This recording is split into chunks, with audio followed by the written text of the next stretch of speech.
उसमें उपस्थित सबसे पहले ममता सिंह हमारे पुरखे बाबा साहब भीमराव अम्बेडकर को नमन करता हूँ। फातिमा शेख जी, ज्योतिबा फुले, एपीजे अब्दुल कलाम, जयपाल सिंह मुंडा, भगवान बिरसा मुंडा और साथ ही साथ इस धरती के संरक्षक और हम सब के लिए लड़ने वाले आदिवासियों के राजा राणा पूजा को भी नमन करता हूं। मेरे भाइयों, मेरे युवा साथियों, आज का जो कार्यक्रम आयोजित करने वाली तमाम पूरी टीम को और आप सब यहाँ पर पांडाल में मौजूद तमाम मेरे बुद्धिजीवी युवा साथी, मेरी मातृशक्ति, आप सबको इस अवसर पर सबसे पहले मैं पूरी भागीदार विधानसभा की जनता की तरफ से बहुत बहुत धन्यवाद जोहार अर्पित करता हूँ। साथियों, काफी लंबा समय हो गया है और ऐसा लगता है कि आप सब सभी घटनाक्रम को देखते देखते लगभग 10 बजे से लगाकर 5 बजे काफी थक चुके होंगे, लेकिन मैं आप सबका बहुत कम समय लूंगा और इस अवसर पर मेरा आप सब तमाम साथियों से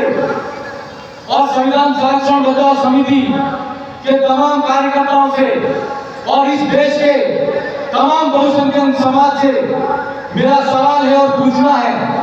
कि आजादी के 78 साल बाद भी जिस तरीके से इस देश के अंदर लोकतंत्र आया और लोकतंत्र के अंदर एसटी ओबीसी के भाई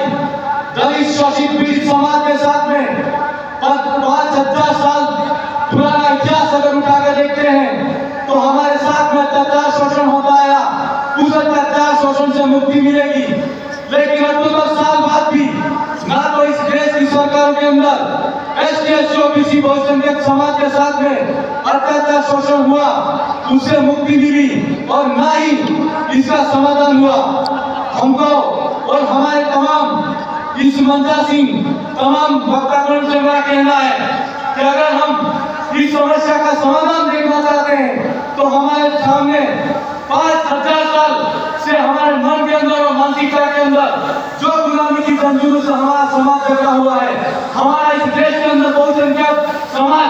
जकड़ा हुआ है, उस जंजीरों से सबसे पहले आजाद होना होगा। मैं इस मौके पर यह कहना चाहता हूँ कि 5,000 साल पहले इस देश के अंदर वर्ण व्यवस्था के माध्यम से इस समाज को गुलाम बनाया गया। आज हम आजादी के अंदर आजाद तो हो गए, लेकिन हम हमारे मत का सही प्रयोग नहीं करते और हम आज देखते हैं इस देश के अंदर आप देखते आइए कि कोई हरा झंडा देखकर वोट देता है और कोई पीला झंडा देखकर वोट देता है।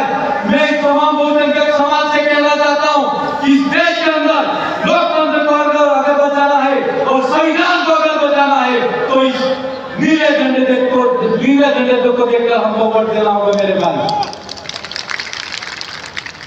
आज हम देखते हैं एक युवा साथी सड़क पर लड़ाई लड़ता है और हमारे बहुसंख्यक समाज का हमारे हक अधिकार की बात आती है, चाहे वो एससी के हक अधिकार की बात हो या ओबीसी के हक अधिकार की बात हो या एसटी के हक अधिकार की बात हो। जिस किसी भाई को अगर संसद के अंदर भेजा जाता है, जिस किसी भाई को विधानसभा के अंदर भेजा जाता है, अगर वो वहां पर हमारे हक अधिकार की बात करता है तो अगली बार जब कभी वो समुदाय उस समाज के सामने वोट मांगने जाता है तो हमारा समाज उसको पूछता है कि तूने विकास क्या किया। मैं आप सबसे कहना चाहता हूँ कि 5,000 साल से हमारे समाज के साथ में बहुसंख्यक समाज के साथ में अत्याचार शोषण होता आया। हमको लोकतंत्र के अंदर मत देकर, हमारे बेटी को प्रतिनिधित्व देकर हमारी बात को बुलंद तरीके से कैसे उठाए, उसके लिए हमारे विधायक को बनाने का अधिकार मिला, हमारे सांसद बनाने का अधिकार मिला, लेकिन बदले में आज हम क्या कर रहे हैं हमको सोचना है। इस देश के अंदर आप देख लो कि वर्तमान के अंदर शिक्षा व्यवस्था है कैसी है, प्राइवेटाइजेशन हो गया। आज अस्पताल के अंदर देख लीजिए, सरकारी अस्पतालों का हालत खराब है। सरकारें खुद प्राइवेट अस्पतालों को वो खुद एमओयू जारी करके उनको उसका सरकार का हक अधिकार देती है और वहाँ पर प्राइवेट अस्पताल के अंदर हमारा जो भी गरीब भाई हो इलाज कराने जाता है, क्या उसका सही इलाज होता है? नहीं हो रहा है। आज मैं शिक्षा की बात करूं तो आप देख लीजिए कि आजादी के 78 साल बाद की कितने भाई एससी दलित और बहुसंख्यक समाज के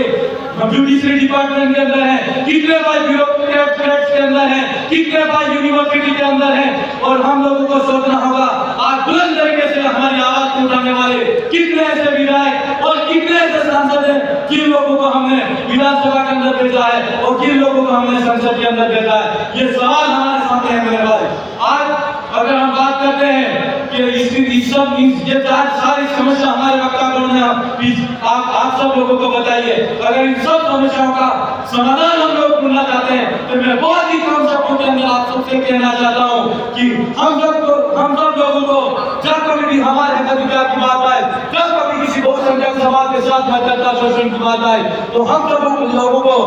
पीले झंडे और नीले झंडे और हरे झंडे और सफेद झंडे सब छोड़कर हमको फिर से एक कदम पर आ जाना चाहिए। ये हमारे भीमराव अम्बेडकर की लड़ाई को फिर से जिंदा करने की बात मैं आपसे सबसे कहना चाहता हूँ। मेरे भाइयों, आप सब लोग यहाँ पर काफी लंबे समय से बैठे हो और मैं चाहता तो बहुत आप सबसे कहना, लेकिन काफी वक्त आप सबसे बहुत सारी बातें कही है, लेकिन मैं निश्चित तौर पर कहना चाहता हूँ कि विधायक होने के बाद मैं इस ग्राउंड के अंदर पहली बार आया हूँ और जब कभी भी अगला कार्यक्रम होगा निश्चित तौर पर हम और आप मिलेंगे और बहुत सारी बातें करेंगे। आप सब ने काफी वक्तागणों को सुना और यहाँ पर 5 बजे तक